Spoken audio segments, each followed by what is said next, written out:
പിന്നീട് ഉള്ള ജീവിതത്തിൽ പോകുമ്പോൾ MBBS പഠന കാലമാണ്. Kottayam medical college. അന്ന് കോട്ടയം മെഡിക്കൽ കോളേജ് ഇതുപോലെയല്ല. ഇതുപോലെയല്ലെന്ന് പറയാൻ കാരണം നമുക്കിതുപോലത്തെ ഡെവലപ്മെൻറ്റൊന്നും അവിടെ ഇല്ല. നമ്മൾ വല്ലപ്പോഴും വന്നു പോകുന്ന ബസ്സുകൾ, അല്ലെങ്കിൽ ഒരു ചെറിയ ഒരു പഞ്ചായത്ത്, ആ പഞ്ചായത്തിലുള്ള ആൾക്കാരും ഒരു മെഡിക്കൽ കോളേജും, തികഞ്ഞൊരു ഗ്രാമീണ അന്തരീക്ഷം എന്ന് വേണമെങ്കിൽ പറയാം ആയിരുന്നു. അപ്പോൾ ഓർക്കുന്ന ചില നിമിത്തങ്ങളൊക്കെ ഉണ്ടായിരുന്നു. നമുക്ക് റാഗിങ് ഉണ്ടായിരുന്നു.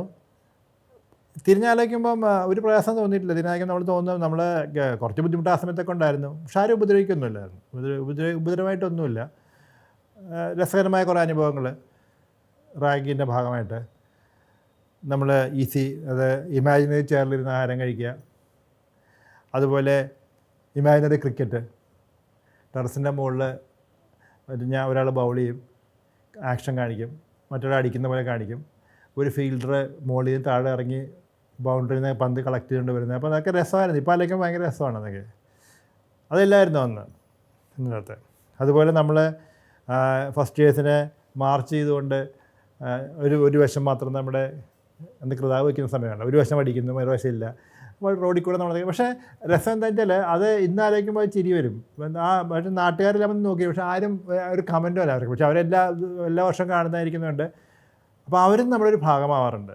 ശരിക്കും പറഞ്ഞാൽ ഞാൻ പറഞ്ഞാൽ അപ്പോൾ അവിടെയൊക്കെ പഠിക്കുമ്പോഴത്തെ ഒരു അനുഗ്രഹം എന്ന് പറഞ്ഞാൽ ഒരു ഡിഫറെൻറ്റ് ലൈഫ് ഞാൻ എൻജോയ് ചെയ്തിട്ടുണ്ടോ ഓരോ സ്ഥലത്തും.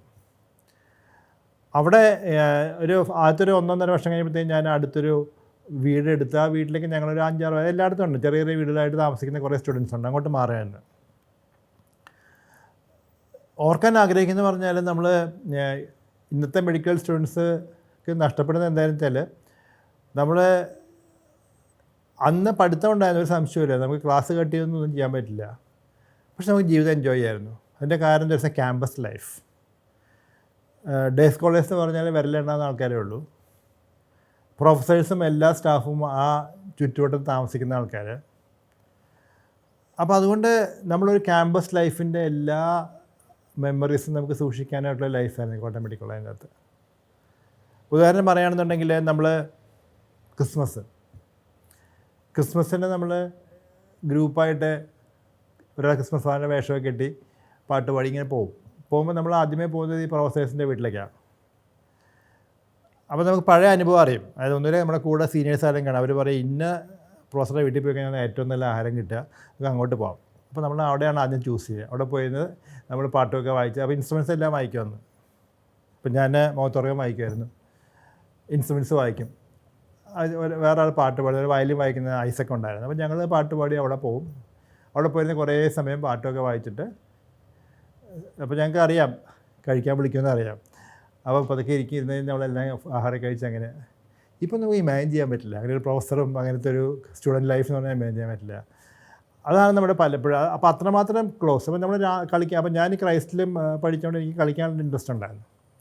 അപ്പോൾ വൈകുന്നേരം ബാസ്കറ്റ്ബോൾ കളിക്കും. ബാസ്കറ്റ് കളിച്ച് നേരെ ഷട്ടിൽ കളിക്കാം. ഷട്ടിൽ കളിക്കുമ്പോൾ നമ്മുടെ കളിക്കാൻ വരുന്നത് പ്രിൻസിപ്പലൊക്കെ ആയിരിക്കും. നമ്മുടെ പ്രൊഫസേഴ്സൊക്കെ അവരുടെ കൂടെ തന്നെ കളിക്കുന്നത്. ആ ഒരു ഫ്രീഡം നമുക്ക് ഭയങ്കര തോന്നും. അതായത് പക്ഷേ അതിൻ്റെ പേരിൽ നമുക്ക് നമ്മുടെ ജോലിയിൽ ഒരു ഇളവും നമുക്ക് കിട്ടില്ല, നമുക്കറിയാം. ഒരു ഇളവും കിട്ടാറില്ല. എന്നാലും അങ്ങനെ ഒരു ഇത്. പക്ഷെ അത് പ്രോത്സാഹിപ്പിക്കുന്നവരും ഉണ്ടായിരുന്നു. അപ്പോൾ ഞാൻ ഓർക്കുന്ന ഒരാൾ സ്വർണ്ണ മാഡം എന്ന് പറഞ്ഞു, ഞങ്ങളുടെയൊക്കെ അനാറ്റമി അസിസ്റ്റന്റ് പ്രൊഫസറാണ്. മാഡത്തിന് ഏറ്റവും ഇഷ്ടം പഠിക്കുന്നവരുടെ കൂടുതൽ എക്സ്ട്രാ കരിക്കുലർ ആക്ടിവിറ്റീസ് ഉള്ളവരാണ്. മാഡം അവരെ ഹെൽപ്പ് ചെയ്യും. അവരെ ഹെൽപ്പ് ചെയ്യുന്ന മാഡം അവരുടെ ക്ലാസ് അവേഴ്സ് ഇല്ലാത്ത, അവർക്ക് മിസ് ചെയ്യുന്ന ക്ലാസ് അവേഴ്സ് മാഡം വന്ന് അത് ഫില്ല് ചെയ്ത് തരും, എല്ലാം ചെയ്തു തരായിരുന്നു. അപ്പം ഞാൻ കഴിഞ്ഞ ഒരു 4-5 വർഷം മുമ്പ് ഒരു കുട്ടി പറഞ്ഞു, അവരുടെ മെഡിക്കൽ കോളേജിൽ പഠിക്കുന്ന കുട്ടിയാണ്. ആ കുട്ടി പറഞ്ഞു എക്സ്ട്രാ കരിക്കുലർ ആക്ടിവിറ്റീസിന് പോകുന്നത് പ്രൊഫസർക്ക് ഇഷ്ടമല്ല. പറഞ്ഞിട്ടുണ്ട് നിങ്ങളിവിടെ വരുന്നത് പഠിക്കാൻ വേണ്ടി മാത്രമല്ല, ഞങ്ങൾ അന്നാ പഠിക്കാൻ വേണ്ടി മാത്രമല്ല. ആ ഒരു ജീവിതം എന്ന് പറയുന്നത്, ജീവിതത്തിൻ്റെ ഒരു ക്യാൻവസിൽ പഠിത്തം ഉണ്ടില്ലെന്ന് പറഞ്ഞാൽ, പക്ഷേ ബാക്കിയും കൂടെ വേണം എന്നുള്ള ഒരു ഉൾക്കാഴ്ചയുള്ള പ്രൊഫസേഴ്സും നമ്മുടെ സ്റ്റാഫുമാണ് ഉണ്ടായിരുന്നത്. അതിൻ്റെ മെച്ചമാണ് ഞങ്ങൾക്ക് കിട്ടുന്നത്. അപ്പോൾ നമുക്ക് അന്നൊക്കെ നമുക്ക് റോൾ മോഡൽസ് ഉണ്ടായിരുന്നു നമുക്ക് കാണാൻ. ഉദാഹരണത്തിന് ഞാൻ എന്നും ഓർക്കാൻ ആഗ്രഹിക്കുന്ന കുറച്ച് പേരുണ്ട്. ഒന്ന് ഡോക്ടർ മാത്യു പാറക്കലാണ്, മെഡിസിൻ പ്രൊഫസറായിരുന്നു. ഡോക്ടർ ജോർജ് ജേക്കബ് സാറായിരുന്നു, കാർഡിയോളജിസ്റ്റ് ആയിരുന്നു. Surgery doctor Madhavan Nair sir മരിച്ചുപോയി. ഓർക്കാൻ കാരണം വേറെ ഒന്നുമല്ല, they were all role models. എങ്ങനെ സ്റ്റുഡൻസിനോട് ബിഹേവ് ചെയ്യണമെന്നും സ്റ്റുഡൻറ്റ് ലൈഫ് കഴിഞ്ഞ് ഞാനൊരു പ്രൊഫഷണലിൽ ഞാൻ കയറി വരുമ്പം എങ്ങനെ ഞാൻ എങ്ങനെ എന്നോട് ബിഹേവ് ചെയ്യുന്നതൊക്കെ സാറൊക്കെ ചെയ്യുന്ന കണ്ടുപിടിച്ചാൽ മതി. ആ ഒരു ഒരു ഒരു ഒരു ജീവിതം നമുക്ക് തരുന്ന സമയത്ത് സാറിൻ്റെയൊക്കെ ആ ഒരു വേ ഓഫ് ഇതുണ്ടല്ലോ, അത് മാത്രമല്ല രാത്രിയൊക്കെ ഒന്ന് ഇഷ്ടംപോലെ സമയം നമ്മളെ പഠിപ്പിക്കാറുണ്ട്. അവരൊക്കെ പഠിപ്പിക്കാൻ ഇൻട്രസ്റ്റോടെ വരുന്നത് ഞങ്ങൾ പഠിക്കുകയാണ്. അതിൻ്റെയൊക്കെ ആ കാലം പോയെന്ന് തോന്നാറുണ്ട് പലപ്പോഴും മെഡിക്കൽ കോളേജിൽ. അവിടെയാണ് നമ്മുടെ ലൈഫ്. ഈ ഹോസ്റ്റൽ ഈ റൂമിലേക്കല്ല മറ്റേ ലോഡ്ജിലേക്ക് മാറിക്കഴിഞ്ഞപ്പോഴത്തേക്കും മറ്റെന്താ ഞങ്ങളുടെ പരീക്ഷയുടെ സമയമാകുമ്പോഴത്തേക്കും തൊട്ടടുത്ത വീട്ടിൽ നമുക്ക് ഞങ്ങളൊക്കെ അമ്മച്ചി എന്ന് പറയാം, അമ്മച്ചി രാത്രി ഞങ്ങൾക്ക് കട്ടൻ കാപ്പിയൊക്കെ ഉണ്ടാക്കി തരും പഠിക്കാൻ വേണ്ടിയിട്ട്, അല്ല എന്തെങ്കിലും ചെറിയ കടിയും ഉണ്ടാക്കി തരും. അങ്ങനെ ഇരുന്ന് രാത്രി പഠിക്കും. രാത്രി പഠിച്ചു കഴിഞ്ഞ് കുറേ നേരം കഴിയുമ്പോഴത്തേക്കും എല്ലാവരും എന്തായാലും ഒരു ഔട്ട്ലെറ്റ് വേണം എന്തെങ്കിലും. അങ്ങനെ ഒരു ഔട്ട്ലെറ്റായിരുന്നു മൗത്ത് ഓർഗനും ബുൾബുളൊക്കെ എനിക്കുണ്ടായിരുന്നത്. അപ്പോൾ ഞങ്ങളിങ്ങനെ രാത്രി ആ സമയത്ത് ഞങ്ങൾ ഒന്ന് ഒരു കട്ടൻ കാപ്പിയും കൈ കിട്ടുമ്പോൾ ഞങ്ങൾ പുറത്തു വന്നിരുന്ന് ഓരോരുത്തരും ഇങ്ങനെ പറഞ്ഞിരിക്കുമ്പോൾ എങ്ങനെ നീ ഒരു പാട്ട് വായിക്കാൻ പറയും. അപ്പോൾ ഞാൻ പതുക്കെ എൻ്റെ ഇരിക്കുന്ന മൗത്ത് ഓർഗൻ എടുക്കും. എടുത്ത് ഞാൻ അന്നും ഇന്നും ഇഷ്ടപ്പെടുന്ന ഒന്നുകൊണ്ട് പാട്ടുണ്ട്. ആ പാട്ട് ഞാൻ ആദ്യം വായിക്കും. അന്ന് നമ്മൾ സപ്നോക്കി റാണിയൊക്കെ ഇറങ്ങിയ സമയമാണ് ആരാധനയിൽ. അപ്പോൾ ഞാനിങ്ങനെ വെച്ചിട്ട് എല്ലാം ചുറ്റിരിപ്പുണ്ടാവും. അപ്പോൾ ഇങ്ങനെ പതുക്കെ വായിച്ചു തുടങ്ങും.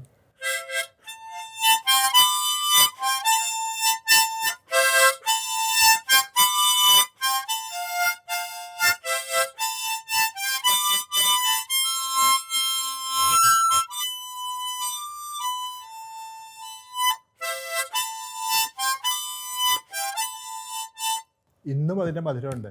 ഇന്നും ആ പാട്ട് വായിക്കാനോ അല്ലെങ്കിൽ ഒന്നും ഒരു പ്രയാസമില്ല. കാരണം അത് പലവട്ടം വായിച്ച് കാണും ആ പാട്ടുകളൊക്കെ. വഴിക്കൂടെ പോകുമ്പോൾ നമ്മൾ വായിച്ചുകൊണ്ട് പോയി കാണും. അങ്ങനെ ഒരു ലൈഫ് ഉണ്ടായിരുന്നു അവിടെ. അതേപോലെ ഞങ്ങൾ ഈ കളിക്കുന്ന എല്ലാവരും, അപ്പം ഞങ്ങളുടെ ബാച്ചിന് ചില പ്രത്യേകത ഉണ്ടായിരുന്നു. We are one of the best batches. ഏത് ഗെയിം എടുത്താലും ഏത് അത്ലറ്റിക്സ് എടുത്താലും ഞങ്ങളുടെ ബാച്ചാണ് വിന്നേഴ്സ്. എല്ലാവരും ഇതുപോലെ നല്ല ഉഴപ്പമായിരുന്നു. ഉഴപ്പെന്ന് പറഞ്ഞാൽ ഞാൻ നേരത്തെ ഞങ്ങൾക്ക് ബസ്സൊന്നുമില്ല. അപ്പോൾ നമ്മൾ സാധാരണ സിനിമയ്ക്ക് പോകണം എല്ലാവരും ഇതേപോലെ. എനിക്ക് പക്ഷേ മാരാസ് കൾച്ചർ തന്നെയാണ് അവിടെ കിട്ടിയത്. എല്ലാവരും കൂടി ഒരുമിച്ച് സിനിമയ്ക്ക് പോകും. പലപ്പോഴും തിരിച്ച് വരാൻ സാധിക്കാറില്ല, ബസ്സുണ്ടാവില്ല. ആ ഒരു ബസ് ഒരു 12 മണിക്ക് പോകുന്ന ഒരു തൃശ്ശൂർ സൂപ്പർ ഫാസ്റ്റ് ബസ് ഉണ്ട്. അത് കയറാൻ പറ്റില്ല, ഭയങ്കര തിരക്കായി. അപ്പോൾ നമ്മൾ ഒരു കാര്യം ചെയ്യാം, നമുക്ക് അവിടെ ബസ് സ്റ്റാൻഡിൽ കിടന്നുറങ്ങാം. എന്നാൽ ആ സമയത്തേക്ക് രാത്രി ഒരു 12 മണിക്ക് മുമ്പ് ഒരു അടുത്ത ദിവസം മനോരമ പേപ്പർ വരും. അപ്പോൾ അതൊക്കെ ഒന്ന് മറിച്ച് നോക്കി പലപ്പോഴും നമ്മൾ കിടന്നുറങ്ങിയിട്ടുണ്ട്. അത് മാത്രമല്ല, രസകരമായ അനുഭവങ്ങൾ എന്ന് പറഞ്ഞാൽ രാവിലെ 5:30 മണിക്ക് 6 മണിക്ക് പോകുന്ന നീണ്ടൂർ ബസ്സുണ്ട്. അതാണ് ഫസ്റ്റ് ബസ്. ഞങ്ങൾക്ക് എല്ലാവർക്കും അറിയാം. അതേപോലെ കണ്ടക്ടറും ഡ്രൈവറും ഞങ്ങളെല്ലാവരും അറിയാം. അപ്പോൾ അതിനകത്ത് കിടന്നുറങ്ങും, കുറേ കൊള്ളാൻ പറയും. എന്നിട്ട് ബസ് എടുക്കുമ്പോൾ അവർ വന്ന് ഞങ്ങൾ വിളിച്ചു വളർത്തി ഞങ്ങൾ രാവിലെ വന്ന് ഇറങ്ങും. അത് ഹോളിഡേയ്സ് അല്ലെങ്കിൽ പരീക്ഷ കഴിഞ്ഞ നിമിഷങ്ങളൊക്കെയാണ്.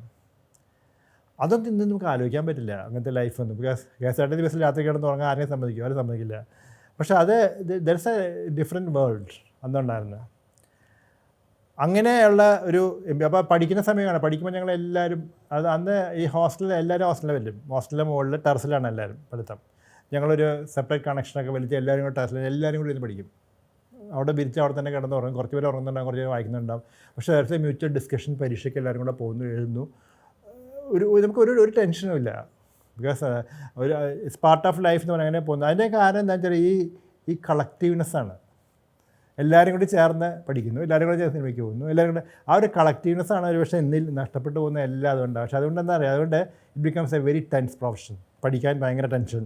നമുക്ക് ടെൻഷനൊന്നുമില്ല. അതിൻ്റെ കാരണം ഞാൻ പഠിക്കുന്നത് മറ്റൊരാൾ വായിച്ചുകൊണ്ട് ഞാൻ പഠിപ്പിക്കും. ഇങ്ങനെ ഒരു ഗ്രൂപ്പാണ്. അപ്പോൾ ഗ്രൂപ്പായിട്ട് പോകുമ്പോഴത്തേക്കും that is what we enjoyed there. അത് മാത്രമല്ല, എൻ്റെ ലൈഫ് പാർട്ട്ണറെ ചിത്രം കാണുന്ന അവിടെ വെച്ചിട്ടാണ്. ഞാൻ ക്ലാസ്മേറ്റ്സാണ്. ചിത്രം കാണുന്ന അവിടെ വെച്ചിട്ടാണ്. And that is in fact there's a lot of influence in my life. അത് കഴിഞ്ഞിട്ടൊക്കെയാണ് Chitra the sacrifices she has taken in my life. അത് നമുക്ക് ഒരിക്കലും മറക്കാൻ സാധിക്കില്ല. പക്ഷേ ആ ഒരു അന്ന് തൊട്ടുള്ളൊരു ബന്ധമുണ്ട്. ആ ബന്ധം എന്ന് പറഞ്ഞാൽ ലവ് മാരേജ് പറഞ്ഞു ലവ് മാരേജ് ഞാൻ പ്രോത്സാഹിപ്പിക്കും. കാരണം എന്ന് വെച്ചാൽ if it is taken in A proper spirit ആണെന്നുണ്ടെങ്കിൽ വി മ്യൂച്വലി അണ്ടർസ്റ്റാൻഡ്. രണ്ടുപേരും അങ്ങോട്ടും കൂടി നമ്മുടെ പിറ്റ്ഫോൾസ്, അത് ഇന്നത്തെ പോലെ ഈ നമ്മുടെ ഓൺലൈനിൽ കൂടുതൽ പരിചയമൊന്നും അല്ല ഉദ്ദേശിക്കുന്നത്. And we know each other before. നമ്മുടെ രണ്ടുപേരെയും ഡ്രോബാക്സ് അറിയാം. We know each other and that gets A solid bonding in your life. അത് തോന്നിയിട്ടുണ്ട് അവിടെ നിന്ന്.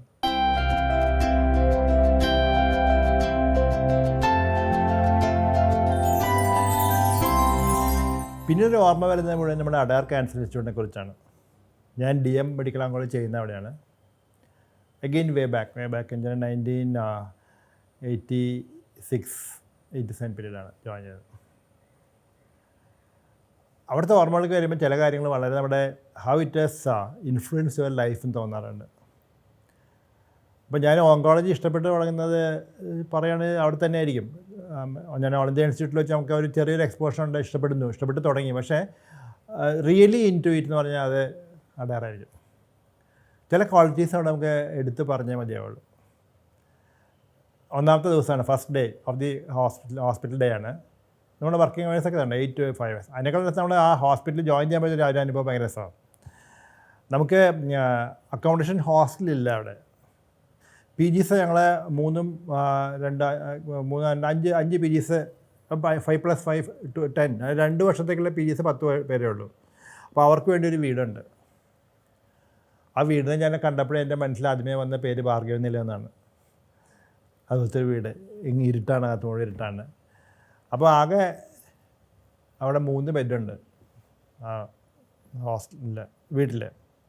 അപ്പം ഞാൻ ചോദിച്ചു, എൻ്റെ കൂടെ ഡോക്ടർ ചോദിച്ചു, ഈ 3 ബെഡ് രാത്രി എങ്ങനെ നമ്മൾ കിടക്കും, നമ്മൾ 10 പേരില്ലേ, 10 പേര് എങ്ങനെ അപ്പം ഞാൻ സീനിയർ സർജറിയുള്ള ഡോക്ടർ പറഞ്ഞു, ഒരു കാര്യം കൊണ്ട് പേടിക്കണ്ട, ധാരാളം മതി, ഇത് തന്നെ വേക്കൻ്റ് ആയിരിക്കും. അപ്പം നമുക്ക് എന്തുകൊണ്ടാണ് അന്ന് മനസ്സിലായില്ല, പക്ഷേ 2 ദിവസം കഴിയുമ്പോഴത്തേക്കും മനസ്സിലായി. കാരണം എല്ലാവരും കിടക്കുന്നത് ഹോസ്പിറ്റലിലാണ്. സർജൻ ഓപ്പറേറ്റ് കഴിഞ്ഞാൽ ആ നൈറ്റിൽ സർജറി ചെയ്തിട്ടുണ്ടെങ്കിൽ ആ സർജൻ അവിടെ കിടന്ന് തുടങ്ങണം ഹോസ്പിറ്റലിൽ. He should be taking care of the patient അവിടെ. നമ്മൾ എവറി അതറിൻ്റെ 2 പേര് മെഡിക്കൽ സൈഡിൽ നിന്ന് ഡ്യൂട്ടി ആയിരിക്കും, 2 സ്ഥലത്തായിട്ട്. അപ്പോൾ 4 പേര് അങ്ങനെ പോകും. 4 പേര് അങ്ങനെ പോകും, ആരും ഉണ്ടാവില്ല. ഒരാൾ ചിലപ്പോൾ കിടന്ന് ഉറങ്ങിയെങ്കിൽ അത്രേ ഉള്ളൂ. അവിടുത്തെ ലൈഫ് അങ്ങനെയായിരുന്നു. ഫസ്റ്റ് ഡേ ഇതുപോലെ പോയി കഴിഞ്ഞിട്ട് രാവിലെ നമ്മൾ 8 to 5 അടിച്ച് വന്നിട്ടുണ്ട്. 8 to 5 is your working times. Time വേണം. ഞാൻ ആദ്യമായിട്ട് എനിക്ക് ടൈയൊക്കെ ഉപയോഗിച്ച് ക്ലാസ്സിൽ പോകുന്ന അവിടെ. ടൈ അല്ല, 24 hours ടൈ വേണം. ഉറങ്ങുന്ന സമയത്ത് പോലും ടൈ വേണമെന്നാണ്. അപ്പോൾ രാവിലെ ചെന്ന് വൈകുന്നേരം 5 മണിയായിട്ടും ആരും പോകുന്നില്ല.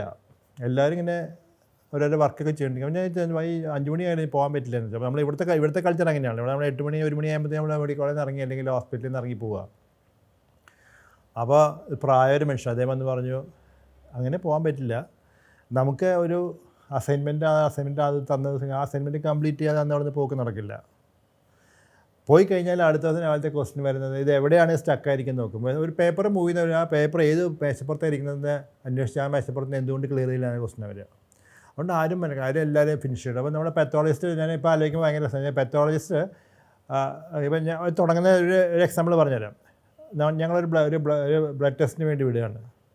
ബ്ലഡ് ടെസ്റ്റിൻ്റെ എടുത്ത ഒരു ലാസ്റ്റ് ആളെ വരെ എടുത്തിട്ടേ പോകാൻ പറ്റുള്ളൂ.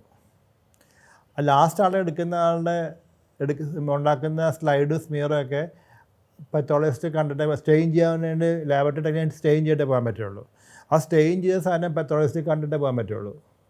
പെത്തോളജിസ്റ്റ് കണ്ടു കഴിഞ്ഞിട്ട് പെത്തോളജിസ്റ്റ് ടൈപ്പ് ചെയ്യാൻ കൊടുക്കുമ്പോൾ ടൈപ്പിസ്റ്റിന് ടൈപ്പ് ചെയ്തിട്ടേ പോകാൻ പറ്റുള്ളൂ. ഇത് കൊണ്ടുപോയി കളക്ട് ചെയ്ത് എത്തിച്ചിട്ടേ അടുത്തൊരാൾക്ക് പോകാൻ പറ്റുള്ളൂ. ഇപ്പോൾ നമ്മൾ ആലോചിക്കുമ്പോൾ അത് എന്തെങ്കിലും പണി കാണിക്കാൻ. പക്ഷേ നമുക്ക് എന്താ വെച്ചാൽ നമ്മളൊരു ബോൺ മാരോ ടെസ്റ്റ് ഇന്ന് ചെയ്താൽ നാളെ മറ്റന്നാളത്തേക്ക് റിപ്പോർട്ട് റെഡിയാവും. കാരണം ഒരിടത്തും നിൽക്കാൻ പറ്റില്ല. ഇറ്റ് ഗോസ് അത്ര ഫാസ്റ്റായിട്ട്. നമ്മളിവിടെ ചിലപ്പോൾ തിരിച്ചു വരുമ്പോൾ നമ്മളെ കാണുന്ന ഒരാഴ്ച 10 ദിവസം റിപ്പോർട്ട് ഉണ്ട്, അത് നടക്കില്ല. അങ്ങനത്തെ ഒരു വെരി സിസ്റ്റമാറ്റിക്, വെരി മെക്കാനിക്. അതിൻ്റെ full credit goes to doctor Shanta and doctor കൃഷ്ണമൂർത്തിയാണ്. 2 പേരും ഇന്നില്ല, പക്ഷേ അവരുടെ ക്വാളിറ്റി നമ്മൾ മനസ്സിലാക്കേണ്ട പല ക്വാളിറ്റീസ് ഉണ്ട്. ഈ അഡാർ ക്യാൻസർ ഇൻസ്റ്റിറ്റ്യൂട്ട് ശരിക്കും പറഞ്ഞാൽ ഇവരുടെ സ്വന്തം പ്രോപ്പർട്ടി എന്ന് വേണമെങ്കിൽ പറയാം. പക്ഷെ അവർ താമസിച്ചിരുന്നത് ഒരു ചെറിയ മുറിയിൽ, ആ ഒരു പഴയ ഹോസ്പിറ്റലിൻ്റെ ചെറിയൊരു മുറിക്കകത്ത് 2 പേരും താമസിക്കുകയാണ്. Any time in the mid of night നമുക്കൊരു പേഷ്യൻറ്റ് സിക്ക് ആവുകയാണെങ്കിൽ മാഡം സാറേ ഒരു പേഷ്യൻറ്റ് സിക്ക് ദേ വിൽ കം, ഒരു താഴത്തേക്ക് വരും.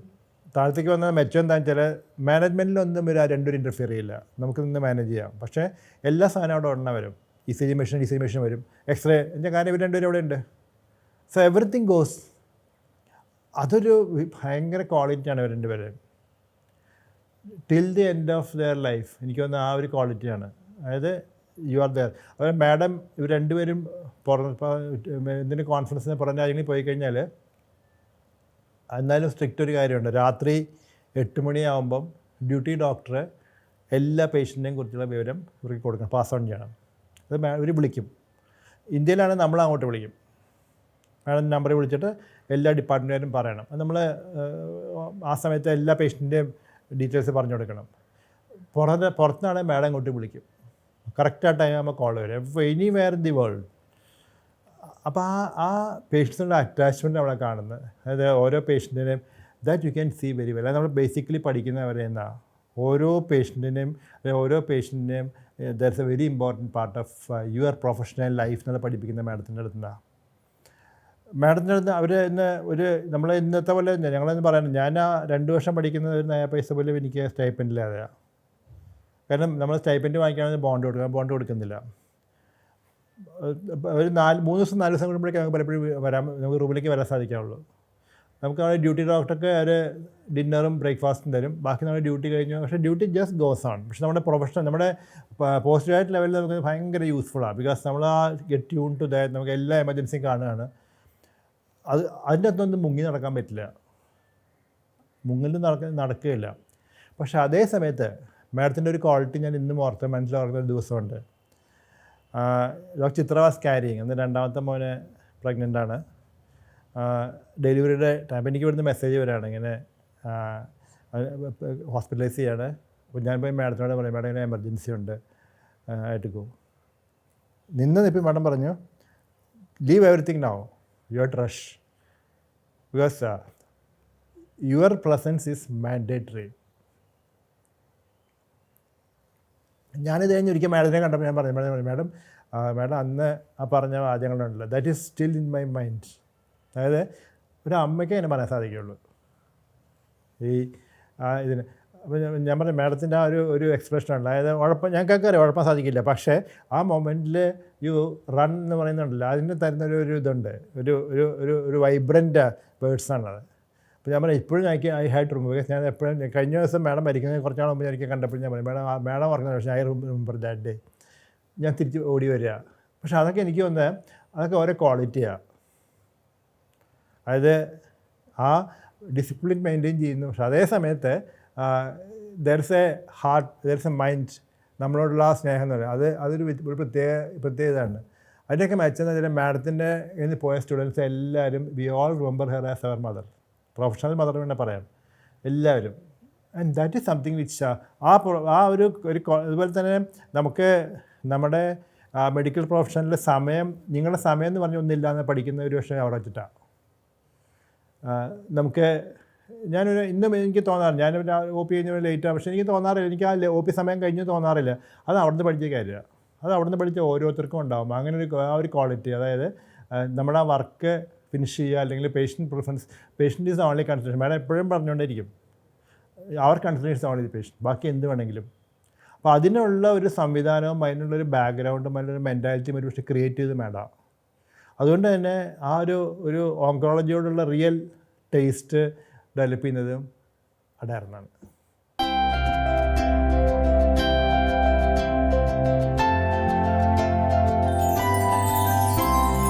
പ്രൊഫഷണൽ ലൈഫ് ഒരു പക്ഷേ സ്റ്റാർട്ട് ചെയ്യുന്നത് ഓർക്കാൻ ആഗ്രഹിക്കുന്ന RCC വെച്ചിട്ടാണ്, റീജിയണൽ ക്യാൻസർ സെൻ്റർ ട്രിവാൻഡ്രത്താണ്.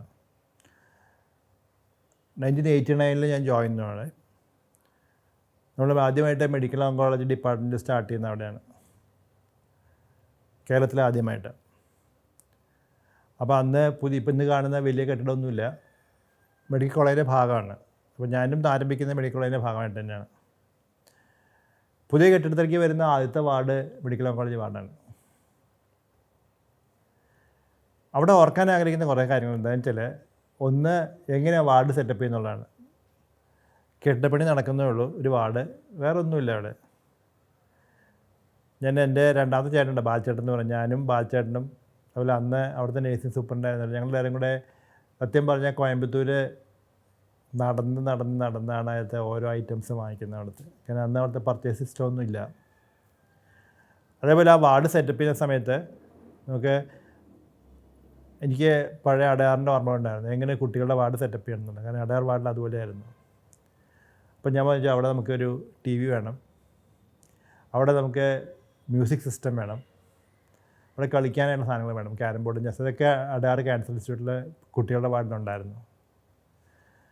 ഇതെല്ലാം ഞാൻ സത്യം പറഞ്ഞാൽ ഞാൻ ഒരാളെ പിടിച്ചു. ഞാൻ ചേട്ടനെ കൊണ്ട് ടി വി ഡൊണേറ്റ് ചെയ്യിക്കുന്നു, ഒരാൾ വേറെ ആളെ പിടിച്ച് റേഡിയോ. പക്ഷേ റേഡിയോ ഒക്കെ ഞങ്ങൾ സെറ്റ് ചെയ്യുമ്പോഴത്തേക്കും ഞങ്ങൾക്ക് അവിടെ ട്രീറ്റ്മെൻറ്റിലുള്ള പേഷ്യൻസ് ഉണ്ടായിരുന്നു, ഇലക്ട്രീഷ്യനായിട്ടുള്ളവർ. അവരൊക്കെ വന്ന് അവരിതിന് സഹായിച്ചിട്ട് അവരാണ് ശരിക്കും പറഞ്ഞാൽ ലൈനൊക്കെ വലിച്ച് കണക്ട് ചെയ്യുന്നത്. അങ്ങനെയാണ് അവിടെ വാർഡ് സെറ്റ് ചെയ്തത്. വളരെ ബെസ്റ്റ്, ഐ തിങ്ക് ഓർക്കാൻ ആഗ്രഹിക്കുന്നൊരു വാർഡാണ്. ക്യാരം ബോർഡ് ഉണ്ടായിരുന്നു, രാത്രി പോയി ഞങ്ങൾ കളിച്ചുകൊണ്ടിരിക്കുക. ഞാനും എൻ്റെ പ്രൊഫഷൻ തുടങ്ങുന്ന സമയമാണ്, കളിച്ചുകൊണ്ടിരിക്കുകയായിരുന്നു. നല്ലൊരു ടീം ഓഫ് സിസ്റ്റേഴ്സ് ഉണ്ടായിരുന്നു, പുതിയ ജസ്റ്റ് പാസ്ഡ് ഔട്ട്. അപ്പോൾ ഞാൻ അവിടെ ജോയിൻ ചെയ്യാണ്, ഫസ്റ്റ് ടൈം ജോയിൻ ചെയ്യുന്നത്. പക്ഷേ വെരി ഗുഡ് ടീം. പലരും ഇപ്പോഴും നമ്മളായിട്ട് വളരെ കോൺടാക്റ്റ് ഉണ്ട് അവരെല്ലാവരും. വാർഡ് സെറ്റപ്പ് ചെയ്യുന്നത് എങ്ങനെയാണ് നല്ലപോലെ ഡെവലപ്പ് ചെയ്തു, കുറച്ച് സമയം കൊണ്ട് നല്ലപോലെ ഡെവലപ്പ് ചെയ്തു. പക്ഷേ ആ ഡെവലപ്മെൻ്റ് ആയിരിക്കാം ഒരുപാട് ബാക്കി റെസ്റ്റ് ഓഫ് ദി ലൈഫിൽ എനിക്കൊരു എനിമയായി ഞാൻ പറയാറ്. കാരണം പലയിടത്തും നമുക്ക് നമ്മുടെ ആ ഒരു ഡെവലപ്മെൻറ്റിനെ ഇങ്ങനെ വേറെ ആംഗിളിൽ കൂടെ കാണുന്ന ആൾക്കാർ വന്നു തുടങ്ങി. അതിന് കാരണം എനിക്ക് തോന്നുന്നത് നമ്മുടെ ഇവിടുത്തെ സിസ്റ്റമായിരുന്നു. എന്താ വെച്ചാൽ പലരും പറഞ്ഞു ഇത് പേഷ്യൻറ്റിനെ പിടിക്കാനുള്ള പരിപാടിയാണ്, പ്രയർ പ്രാക്ടീസിന് വേണ്ടിയുള്ള പരിപാടിയാണ്. അതിനപ്പുറം ചിന്തിക്കാനുള്ള മനസ്സ് പലർക്കും ഇല്ലാതെ തോന്നുന്നത്. അത് എനിക്ക് ഇങ്ങനെ വരുന്ന കാര്യം ഞാൻ അടയാർന്ന് വന്നുകൊണ്ടാണ്, ക്യാൻസറിൽ വന്നുകൊണ്ടാണ്. എനിക്ക് അങ്ങനെ തോന്നാറില്ല. പക്ഷേ പലരുടെയും മനസ്സിലുള്ള വിചാരം ഇതായിരുന്നു, ഇത് ഒരു ബിസിനസ് ടാക്ടിക്സാണ്, പേഷ്യൻറ്റിനെ പിടിക്കാനുള്ള പരിപാടി. നമ്മൾ ഒരിക്കലും ഇമാജിൻ ചെയ്തിട്ടുണ്ടായില്ല അങ്ങനെ. 2-3 സംഭവങ്ങൾ അന്ന് വളരെയധികം നമുക്ക് സങ്കടം തോന്നിയിട്ടുണ്ട്. അതിൽ ഒരെണ്ണം എന്താണെന്ന് വെച്ചാൽ ഒരിക്കൽ ഇതുപോലെ അന്ന് എനിക്ക് ഞാൻ ഒട്ടും ബിസിയല്ല, ഞാൻ രാത്രി റൗണ്ട്സ് എടുക്കുമായിരുന്നു. അതെല്ലാം അടയാർന്ന് പഠിച്ച കാര്യങ്ങളാണ്. ഒരു ദിവസം റൗണ്ട്സ് എടുത്തുകൊണ്ടിരിക്കുമ്പോൾ ഒരു കുട്ടിക്ക്, എൻ്റെ രോഗിയല്ല, ഒരു കുട്ടിക്ക് രാത്രി ഫിറ്റ്സ് ഉണ്ടാവുകയാണ്. ഞാനൊന്നും ആലോചിച്ചില്ല, ഞാൻ നേരെ പോയി മാനേജ് ചെയ്തു. ഞാൻ ഡോക്ടറെ വിളിച്ച് പറയുകയും ചെയ്തു. പിറ്റേ ദിവസം എനിക്ക് എന്നോട് എക്സ്പ്ലനേഷൻ എന്താണെന്ന് വെച്ചാൽ, നിങ്ങളുടെ അല്ലാത്തൊരു പേഷ്യൻ്റ് എന്തിനും കണ്ടു എന്ന് ചോദിച്ചിട്ടുണ്ടായിരുന്നു. Why did you see her എന്നുള്ളതാണ്. അതൊക്കെ നമുക്ക് ശരിക്കും ഹാർട്ട് കേട്ടിട്ടുണ്ട്. അത് തന്നെ ആയിരിക്കും എനിക്കൊന്ന് അവിടെ നിന്ന് ഉള്ള എല്ലാ ഫേസിലും ഉണ്ടാകുന്ന സംഭവം. കുറച്ച് ദുഃഖകരമായ സിറ്റുവേഷൻ തന്നെ അവിടെ പലപ്പോഴും ഉണ്ടായിരുന്നു. എന്താണെന്ന് വെച്ചാൽ ഞാൻ എക്സ്പെക്റ്റ് ചെയ്യുന്ന അടയാറിന് ഞാൻ എക്സ്പെക്റ്റ് ചെയ്യുന്നത് മാത്രമല്ല, എൻ്റെ ഒരു first part of my professional ലൈഫാണ്. അപ്പോൾ എനിക്ക് മനസ്സിൽ ധാരാളം ആഗ്രഹങ്ങളുണ്ടായിരുന്നു. How to develop oncology department എല്ലാം ഡെവലപ്പ് ചെയ്ത് വരുന്ന സമയമാണ്. അങ്ങനെയാണ് ഞാൻ ഇവിടുന്ന് ബോൺ മാരോ ട്രാൻസ്പ്ലാന്റേഷൻ ട്രെയിനിങ്ങിന് പോകുന്നത് USA ആൻഡ് UK. തിരിച്ചു വന്നിട്ട് എൻ്റെ ഒറ്റ എയിം അവിടെ ഒരു ട്രാൻസ്പ്ലാന്റ് സെൻറ്റർ ഡെവലപ്പ് ചെയ്യണം എന്നുള്ളതായിരുന്നു. അപ്പോൾ അതിൻ്റെ അകത്ത് നമ്മൾ ഈ സ്വന്തം സ്വന്തം സ്റ്റെം സെൽ എടുത്ത് ചെയ്യുന്ന ഓട്ടോക്ലാസ് വളരെ എളുപ്പമാണ്. വലിയ റിസ്ക് ഒന്നുമില്ല, വലിയ സെറ്റിങ്സൊന്നും നമുക്ക് ആവശ്യമില്ല, അതിനുള്ള സംവിധാനങ്ങളൊന്നും ആവശ്യമൊന്നുമില്ല. സപ്പോർട്ട് ചെയ്യാനുള്ള സിസ്റ്റം നമുക്ക് അവിടെ ഉണ്ട്. അങ്ങനെയാണ് ഞാൻ RCC പോയിട്ട് ആദ്യമായിട്ട് ട്രൈ ചെയ്ത് നോക്കുന്നത്. ഞാൻ എല്ലാ ഫോർമാലിറ്റീസും മനസ്സിലാക്കിക്കൊണ്ടും എല്ലാ ഫോർമാലിറ്റീസും അനുസരിച്ചും കൊണ്ടാണ് ആദ്യത്തെ പേഷ്യൻ്റ് അഡ്മിറ്റ് ചെയ്യുന്നത്. അതായത് നമ്മൾ ഇൻഫോം ചെയ്യേണ്ടവരൊക്കെ ഇൻഫോം ചെയ്തു, ലെറ്റർ കൊടുക്കുന്നു. അതുപോലെ നമുക്ക് അവിടെ ഒരു ക്ലിനിക്കൽ ഓഫീസറുണ്ട്, അങ്ങനെ അറിയിക്കുന്നു. അങ്ങനെയാണ് ഇത് റേറ്റും ഒക്കെ ഫിക്സ് ചെയ്യുന്നതൊക്കെ അങ്ങനെയാണ് ആദ്യത്തെ പേഷ്യൻ്റ് അഡ്മിറ്റ് ചെയ്യുന്നത്.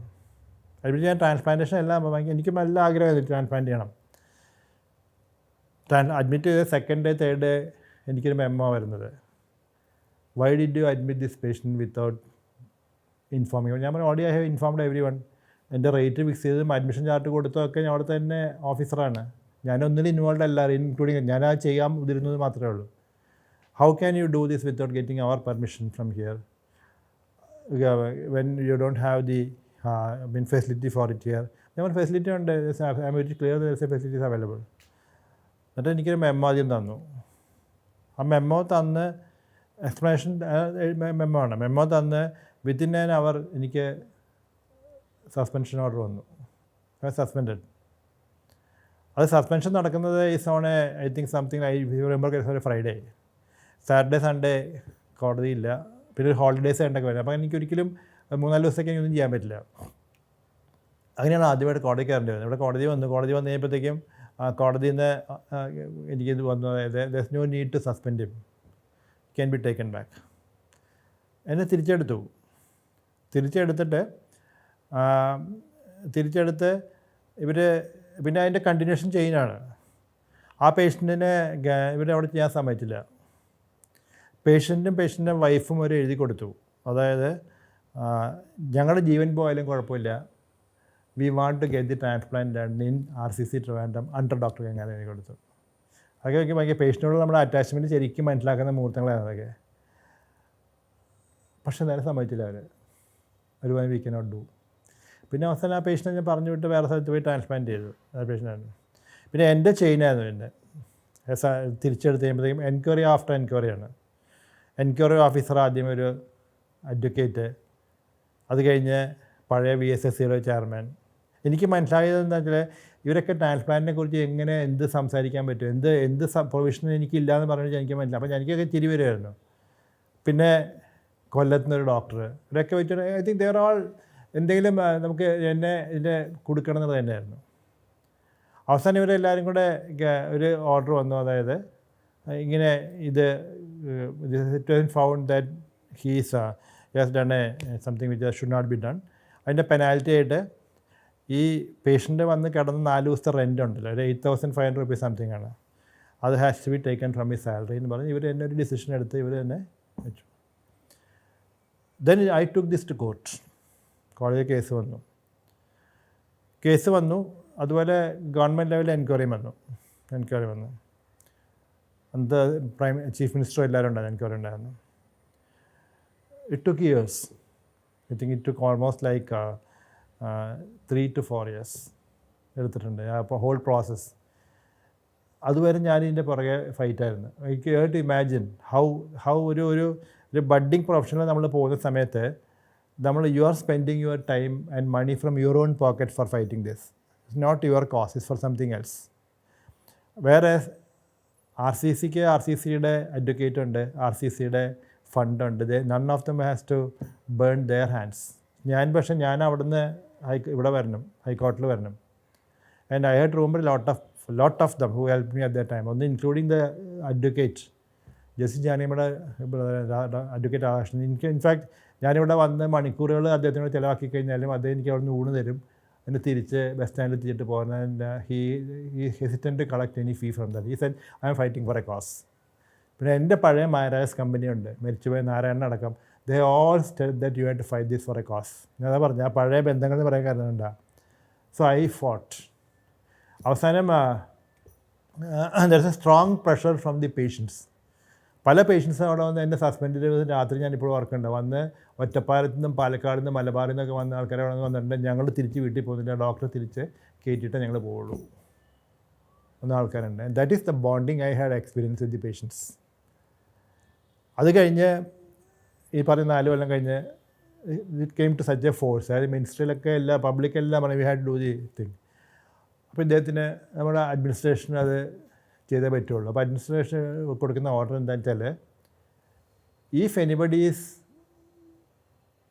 Confident enough to do a stem cell transplantation with the available facilities they can go head. അപ്പോൾ അതിൻ്റെ അർത്ഥം നമ്മൾ റിസ്ക് എടുത്ത് ചെയ്യുക. This is the same thing which I could have done even at that time. അപ്പം ഞാൻ എൻ്റെ younger ഏജാണ്, ഞാൻ I have to take this is a challenge. ഞാൻ പറഞ്ഞു I am going to do this. അങ്ങനെയാണ് ആദ്യത്തെ ഒരു ട്രാൻസ്പ്ലാന്റ് വരുന്നൊരു പേഷ്യൻ്റ്, വിശ്വ എന്ന് പറയുന്ന പേഷ്യൻ്റാണ്. സിൻഡിക്കേറ്റ് ബാങ്കിൽ വിശ്വാനും വൈഫുണ്ട്. വിശ്വാനാണ്. വിശ്വാൻ പറഞ്ഞു ഞാൻ വരാം, I will be the first patient. അപ്പോൾ ഞാൻ വിശ്വാനം വെച്ചാൽ ഇങ്ങനെ കുറേ പ്രോബ്ലംസ്, എനിക്ക് ഒരു പ്രശ്നമില്ല, I can be the first patient for you in for transplant. അങ്ങനെ വിശ്വാനാണ് ഞാൻ ഫസ്റ്റ് ട്രാൻസ്പ്ലാന്റ് ചെയ്യുന്നത്. അപ്പോൾ ദർ ആർ ലോട്ട് ഓഫ് ഞാൻ കഴിഞ്ഞ ദിവസം ട്രാൻസ്പ്ലാന്റേഷനൊക്കെ ഞാൻ പറഞ്ഞു, all people are my enemies. ഞാൻ പറഞ്ഞു അന്ന് ഞാൻ ബാക്ടീരിയയും ഫംഗസിനെയും ഒന്നും അല്ല ഞാൻ പേടിച്ചത് മുഴുവൻ RCCയിലെ മുഴുവൻ ആൾക്കാരാണ്. Because anybody can even totally break off the whole thing. വളരെ എളുപ്പമാണ് ഒരു ട്രാൻസ്പ്ലാന്റ് പേഷ്യൻറ്റിൻ്റെ ഫെയിലിയറിലേക്ക് കൊണ്ടുവരണമെങ്കിൽ any of them can do. അവസാനം ഞാൻ തിരഞ്ഞെടുത്ത കുറേ സ്റ്റാഫും ഞാൻ തന്നെ ഫുഡ് ഉണ്ടാക്കി കൊണ്ട് കൊടുക്കായിരുന്നു. because I was not at all confident to take a food from anywhere else. ഞാൻ കൊണ്ട് കൊടുത്ത് ഞാൻ തന്നെ വീട്ടിലുണ്ടാക്കുന്ന ഫുഡ് ഞങ്ങൾ തന്നെ കൊണ്ട് കൊടുത്ത് അങ്ങനെയാണ് ഫസ്റ്റ് ട്രാൻസ്പ്ലാന്റ് ചെയ്യുന്നത്. അപ്പോൾ ആ ട്രാൻസ്പ്ലാന്റേഷൻ്റെ പേഷ്യൻറ്റിനെ കിടത്തി കഴിഞ്ഞ് ട്രാൻസ്പ്ലാന്റേഷൻ്റെ ഒരു പ്രൊസീജിയർ ഉണ്ട് ത്രൂ മെഷീൻ സ്വിച്ച് ഓൺ ചെയ്യാൻ വേണ്ടി നമ്മൾ അവിടുത്തെ ഇന്നത്തെ അധികാരികളെ വിളിച്ചു. അധികാരികൾ ഒന്ന് സ്വിച്ച് ഓൺ ചെയ്യുമ്പോൾ വിശ്വാൻ അവരോട് പറഞ്ഞു ബെസ്റ്റ് ഓഫ് ലക്ക് എന്ന് പറഞ്ഞു. എനിക്ക് ഒരിക്കലും മറക്കാൻ സാധിക്കില്ല.